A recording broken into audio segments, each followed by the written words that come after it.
Nobody trying to hear that. You over here, I got 19. This Raising Cane's poster boy, Fred. Keep me on social media.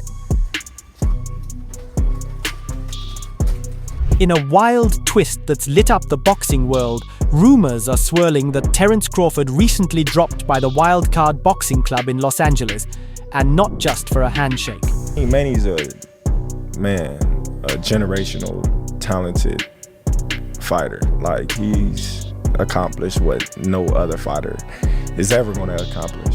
According to several eyewitnesses and gym insiders, Crawford didn't just visit, he strapped on gloves and trained alongside none other than Manny Pacquiao, just weeks out from Pacquiao's blockbuster return against Mario Barrios on July 19th. You wanted to fight Manny Pacquiao. I think you were like 27, 28 when you wanted to fight Pac. Why didn't that fight happen? Man, I hear so many excuses like they didn't want it, but Freddie Roach on the record saying he didn't want Pacquiao to fight for one. Word is, the atmosphere in the gym was electric. The two legends reportedly ran drills together, worked on pad routines, and even engaged in a few light sparring exchanges.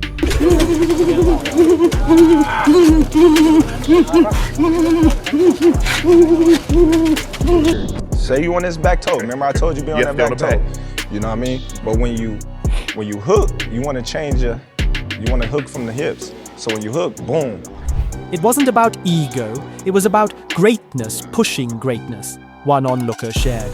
Manny still moves like lightning, and Crawford's timing and footwork, flawless. You could see the mutual respect, but also that spark, like both were trying to prove a point without saying a word. I just think Top Rank wanted to protect Pacquiao because of the money issue. You know, that was their cash cow. But hell, you could have been the cash cow. They don't think like that. So they didn't want to mess up the money that they was getting Pacquiao at the time. So other reasons, I don't know.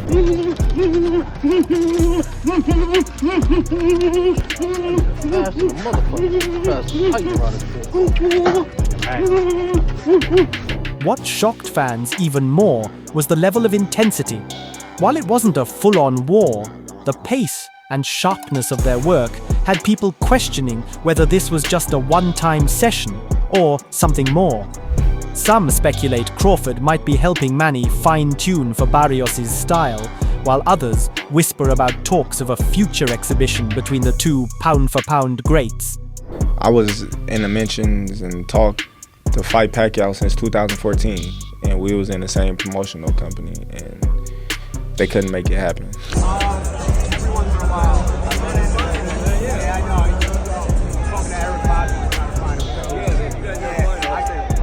Neither camp has officially confirmed the training session, but the boxing community is already buzzing with theories.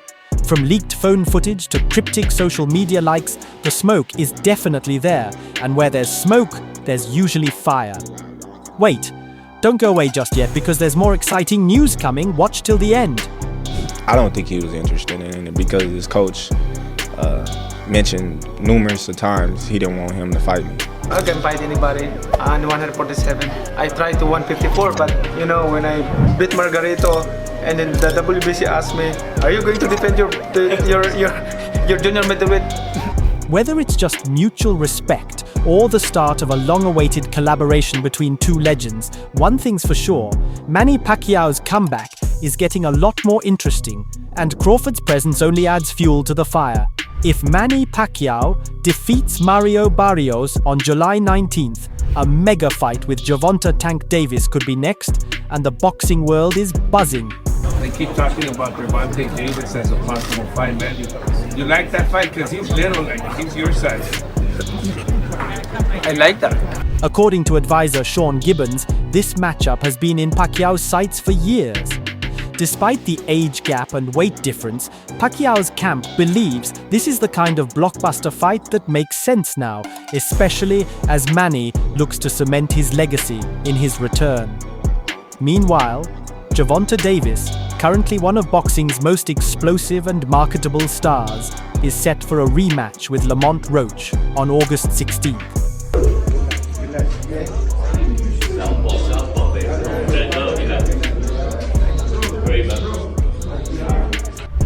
Should both he and Pacquiao win their respective bouts, their paths may finally cross, setting up a unique showdown between a living legend and a prime knockout artist. The bout would likely take place at a catchweight around 144 pounds, a sweet spot where both fighters could meet without drastically compromising their strengths. I like that. I like that, but let's finish first this one because this one is a taller champion like that. Pacquiao has fought and won at welterweight for years, while Davis has dominated at lightweight and super lightweight. Trainer Robert Garcia has hinted that this fight is more than just talk, suggesting Tank Davis would have the edge, but admitting it's a huge fight, especially from a commercial standpoint. It would bring together two of the most powerful left hands in the sport. So I have a lot of things to do in training camp. Two-time Olympic champion Claressa Shields added her voice to the growing chorus of boxing personalities buzzing about the potential Manny Pacquiao versus Gervonta Tank Davis showdown, especially if Pacquiao defeats Mario Barrios on July 19th. Speaking on social media, Shields called the matchup kinda insane and couldn't contain her excitement about what a spectacle it could be.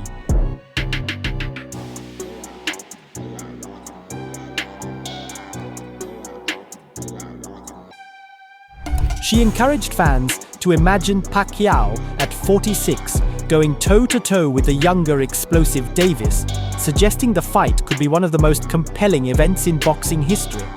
Her reaction underscores the broad appeal of the potential clash and how it's already capturing the imagination of the boxing world. In the eyes of fans, it's the classic old lion versus young beast storyline. And if Pacquiao proves he can still hang at the elite level, a bout with Gervonta Davis could become the most electrifying event in boxing's modern era. Floyd Mayweather, he's running the whole 12 rounds and he won the fight. I feel sorry to the fans because the fight is boring. On Sunday, Manny Pacquiao took his place among boxing's immortals as he was officially inducted into the International Boxing Hall of Fame, joining fellow legends and former rivals Floyd Mayweather and Oscar de la Hoya in a ceremony held at the Turning Stone Casino in Verona, New York. The moment was filled with emotion as Pacquiao delivered a heartfelt induction speech, fighting back tears while reflecting on his incredible journey. "I came from nothing. Just a small boy from the streets of General Santos City. No shoes, no food, no chance," he said, his voice breaking. "Just a dream in my heart. I know hunger. I know pain. I know what it means to be counted out." Imagine that a boy selling a newspaper in the streets, sleeping in the streets. I cannot remember that. I'll be here tonight to speak with you. His story of rising from poverty to become an 8th division world champion and global icon served as a powerful testament to resilience, faith, and unshakable determination. "It was not just for me," Pacquiao continued, "but for my family, for the Filipino people, for all the fans, and for the glory of our God." His words resonated deeply with the crowd, highlighting the selflessness and purpose that fueled his legendary career. "I never chased greatness, I just worked hard to be better than the Manny Pacquiao I was yesterday," he said, emphasizing humility over fame. You are here because you're making a legacy that we can inspire the next generation. We're here to make a legacy, to give inspiration to all the young kids who are dreaming to become a world champion also. Reflecting on his fearless approach to boxing, Pacquiao declared, "I never picked the easy fights. I chose the hard ones. I moved up in weight, one after another, not to protect a record, but to test my limits." His speech wasn't just a look back on a historic career. It was a message of inspiration to anyone chasing a dream against all odds. I just work hard to be better than Manny Pacquiao I was yesterday. I never picked the easy fights. I choose the hard one. If you enjoyed this breakdown, don't forget to smash that like button, drop a comment below, and subscribe to Boxing Headquarters for more fire content. Stay tuned, this comeback season is just heating up.